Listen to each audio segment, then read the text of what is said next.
Thank you, too, for being with us this evening, this breaking news evening. It was 3 weeks ago when the Washington Post published this bombshell piece. It is hard to forget a report with a title like this. Quote, FBI searched Trump's home to look for nuclear documents and other items, sources say. The Post reported that FBI agents were concerned that classified documents relating to nuclear weapons could be found at Trump's beach club down in Florida. To which the former president quickly and vehemently told the world, quote, nuclear weapons issue is a hoax, just like Russia was a hoax. 2 impeachments were a hoax. The Mueller investigation was a hoax, and much more. Same sleazy people involved. And in the days after, Trump kept bringing up that Washington Post report again and again and again. On August 26th, affidavit heavily redacted, nothing mentioned on nuclear. And a few days later, again, quote, whatever happened to nuclear, a word that was leaked early on by FBI DOJ to the fake news media. Something about that whole nuclear thing really irked Donald Trump. It really got right under his skin. But besides Trump's little outburst, for days after that reporting, we heard nothing about the Washington Post's reporting on those nuclear secrets. No other news outlets confirmed the Post's alarming reporting. But then, a week ago tonight, the Justice Department revealed in a court filing in an unsealed subpoena from May for those documents that the DOJ was looking for documents at Mar-A-Lago, ones that including a classification called formally restricted data. That's a designation that concerns nuclear weapons. And now, tonight, the intrepid reporters at the Washington Post are at it again. Headline, material on foreign nations' nuclear capabilities seized at Trump's Mar-A-Lago. Here is the lead, quote, a document describing a foreign government's military defenses, including its nuclear capabilities, was found by FBI agents who searched former President Donald Trump's Mar-a-Lago residence and private club last month, underscoring concerns among U.S. intelligence officials about classified material stashed in the Florida property. Some of the seized documents detail top-secret U.S. operations so closely guarded that many senior national security officials are kept in the dark about them. Only the president, some members of his cabinet, or a near cabinet level official could authorize other government officials to know details of these special access programs. Records that deal with such programs are kept under lock and key almost always in a secure, compartmented information facility, a SCIF, with a designated control officer to keep careful tabs on their location.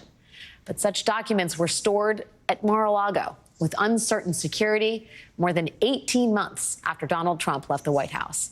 It was in this last batch of government secrets that the information about a foreign government's nuclear defense readiness was found.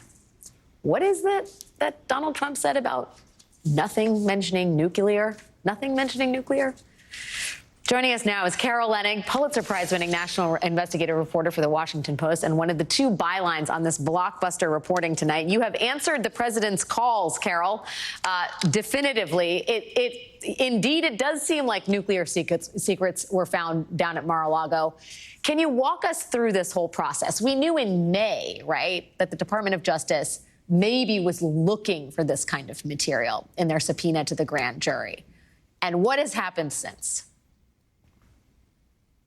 Great question, Alex. So because of my great colleague, Devlin Barrett, who I co-bylined this story with, the public learned that in May, the Department of Justice was seeking all sorts of classified records at Mar-a-Lago, but they included records that are particularly sensitive that involve nuclear capabilities, or really sort of what you'd consider a foreign government or the U.S. government's ability to wage nuclear war. Where are they on that continuum? Are they seeking nuclear ingredients, recipes, equipment?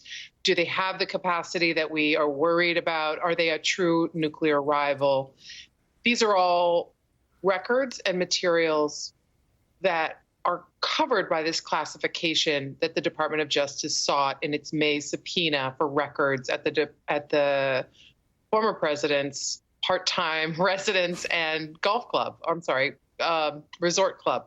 So we know that that's what happened. They were looking for it. But I also have learned, along with my colleague, that when they made this subpoena, they were kind of throwing the kitchen sink, concerned about anything with these kinds of classification records anything with these markings that was stuff that needed to be under lock and key. And now we know that while they were seeking some of this material, lo and behold, they found some.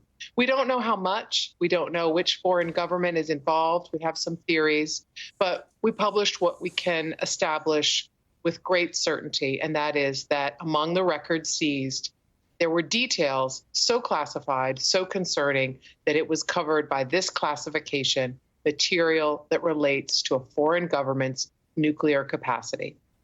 I think it bears mentioning the degree to which the DOJ really had to hunt this material down, right? Because Trump had several bites at the apple, if you will, in terms of returning these papers that belong to the government back to the government. He had all of 2021. He had January when he sort of sent over the first couple boxes. He had a chance in June when the DOJ came down to Mar-A-Lago. And yet these nuclear secrets, so ultra classified that you have to look at them in a secure compartmented facility, he did not return those any of the times previous. And in fact, they were not discovered, it sounds like, until the DOJ got that search warrant to go inside Mar-A-Lago. Is that material to the investigation, the fact that this was not ceded willingly back to the government? It's huge. I mean, it's why in their search warrant, which was executed August 8th, and they seized these records and began looking through them, it's huge that before that happened, 2 months before that search and that search warrant, the government was asking for these records and was told, we've done a search. The Trump team said June 3rd, we've looked at everything. After a diligent search, there's no more classified material down here. Well, who told Trump's lawyers, these are the boxes to look in? Here you can see all my records. Or how diligent was that search? Because it didn't take the government more than about 8 to 9 hours on site to get this trove of hundreds and hundreds of documents. I'll also add one other thing that I think is important, Alex, about what we learned in the last couple of hours, and that is in this story by Devlin and myself. And that is that one of the biggest alarm bells that begins ringing in investigators' ears after the August 8th search is that some of the records are records they can't look at. They don't have the classification. And that includes some of the senior most national security officials in the country.